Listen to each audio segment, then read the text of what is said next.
بسم اللہ الرحمن الرحیم۔ باتیں میڈیا کی کے 61ویں پروگرام کے ساتھ انور سعید آپ کے سامنے موجود ہے۔ موسیقی کی انسانی زندگی میں جو اہمیت ہے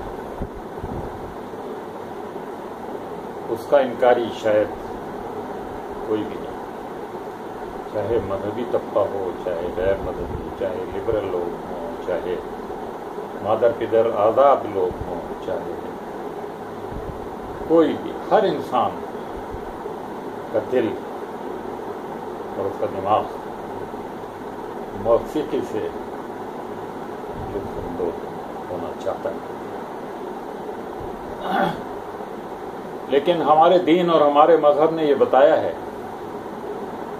کہ موسیقی ایسی بھی ہے جو انسان کو اس کے خالق سے دور کر دیتی ہے، اسے لاہ و لعب میں مبتلا کر دیتی ہے، اور اس زندگی میں اس کی آمد کا جو مقصد ہے، ان سے جو چیزیں دور کرنے والی ہیں، ان چیزوں میں موسیقی کا ایک بہت بڑا حصہ ہے۔ لیکن اللہ تعالیٰ نے جو اپنا کلام نازل کیا ہے، جسے ہم قرآن پاک کے نام سے یاد کرتے ہیں، جسے ہم پڑھتے ہیں، جسے ہم سمجھتے ہیں، جس پر ہم عمل کرنے کی کوشش بھی کچھ لوگ کرتے ہیں، یہ قرآن پاک خود ایک نغمگی رکھتا ہے، اور یہ نغمگی ایسی ہے کہ اگر انسان اس کا عادی ہو جائے تو نہ صرف اسے اس دنیا میں سکون اور عافیت ملتی ہے، بلکہ آئندہ کے لیے، آخرت کے لیے بھی اس کو زیادہ سفر تیار کرنے میں بہت مدد ملتی ہے۔ آج جی چاہ رہا تھا کہ فن قرأت پر ہمارے ملک پاکستان میں جس طرح قرآن کریم پڑھا جاتا ہے، سمجھنے کی بات چھوڑ دیجیے فی الحال تھوڑی دیر، لیکن پہلا اسٹیپ، پہلا قدم تو اس کو پڑھنا ہی ہے۔ اگر پڑھا نہیں جائے گا تو پھر سمجھنے کی نوبت نہیں۔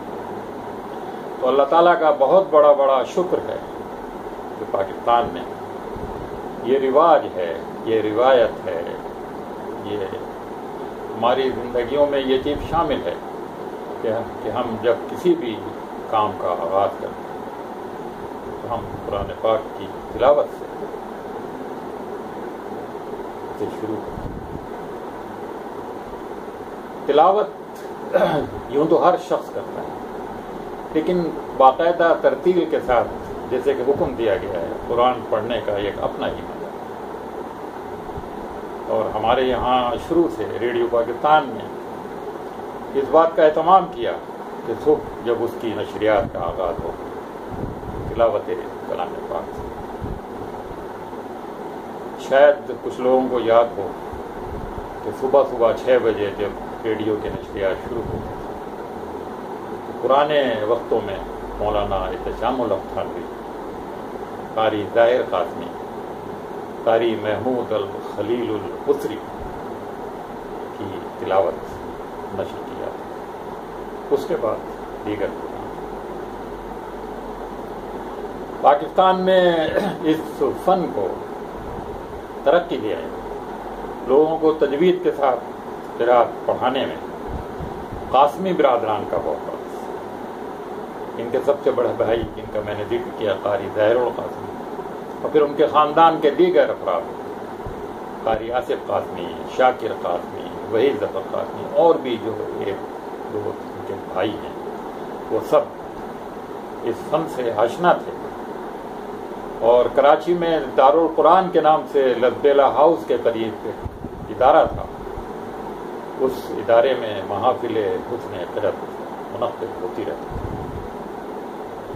اور ان محافل میں نہ صرف پاکستان کے قاری بلکہ اس زمانے کے مشہور بین الاقوامی قاری، جن میں قاری عبدالصمد عبدالباسط شامل ہیں، سال میں ایک آدھ مرتبہ ضرور بلایا جاتا تھا، اور پھر نشتر پار جیسی بڑی جگہ میں ایسی محافل منعقد۔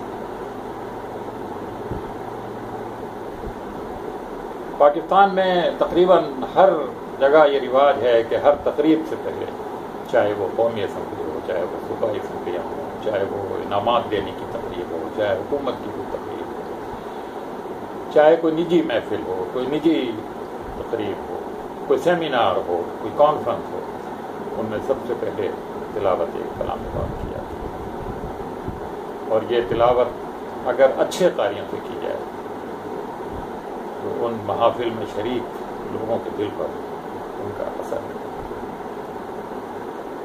دوسری طرح کی قرأت ہمارے یہاں نماز تراویح میں کی جاتی ہے، اور اس نماز تراویح میں بھی بہت عمدہ الفاظ، بہت عمدہ قرأت کے ساتھ، تجوید کے ساتھ بہت سی جگہوں پر تلاوت کلام پاک ہے۔ ان میں اگر مولانا احتشام الحق تھانوی کی مسجد کا ذکر کیا جائے تو وہ ضروری ہے۔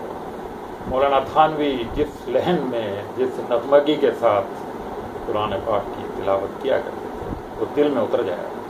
یہی وجہ تھی کہ پورے شہر سے لوگ دور دراز سے اپنی گاڑیوں میں، کاروں میں، پیدل، بسوں میں ان کے یہاں، ان کے پیچھے نماز تراویح ادا کرنے جائے۔ مولانا تھانوی کے علاوہ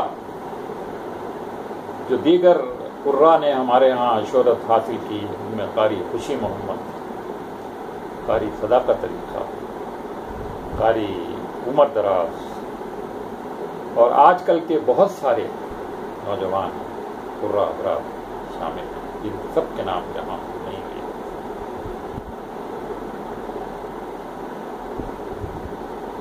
تراویح کی نماز کے علاوہ محافل حسن قرأت بھی ہمارے ہاں منعقد کی جاتی ہیں، اور اب دنیا بھر میں منعقد کی جاتی ہیں۔ ایران نے تو باقاعدہ ہر سال رجب کے مہینے میں ایک بین الاقوامی محفل حسن قرأت منعقد کی، اور ایران میں بھی بہت اچھے قراء سامنے آ رہے ہیں۔ افریقہ سے بہت اچھے قاری حضرات سامنے آ رہے ہیں۔ قاری شعبان کا نام آپ نے سنا ہوگا، وہ مالی یا تنزانیہ شہر کی تھی۔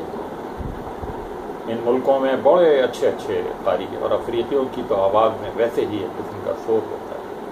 مالی، تنزانیہ، چاڈ، نائجیریا، سینیگال، ان میں بہت اچھے قراء پیدا ہو رہے ہیں۔ پاکستان کے 2 قاریوں نے عرب ممالک میں، خلیج کے ملکوں میں بڑا نام پیدا کیا۔ ان میں قاری حضا البلوچی، یعنی حضا بلوچ، ان کا تعلق ہمارے بلوچستان کے کسی علاقے سے ہے، لیکن شاید ان کے آباء و اجداد عرب ممالک میں شفٹ۔ ان کے پڑھنے کا انداز بڑا منفرد ہے، دل میں کھپ جانے والا ہے، دل کو متاثر کرنے والا ہے۔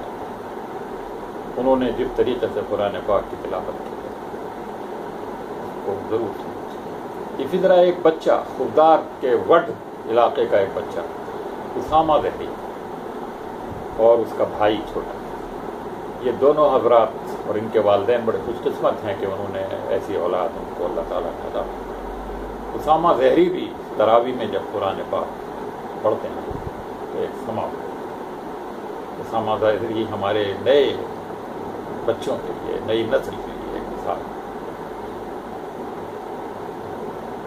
یہی حال Malaysia, Indonesia, Singapore, Thailand, ان ملکوں کے مسلمان، ان ملکوں میں بھی قرآن پاک کی تلاوت بڑی دل لگا کر کی جاتی ہے، اور وہاں بھی بہت نئے قاری۔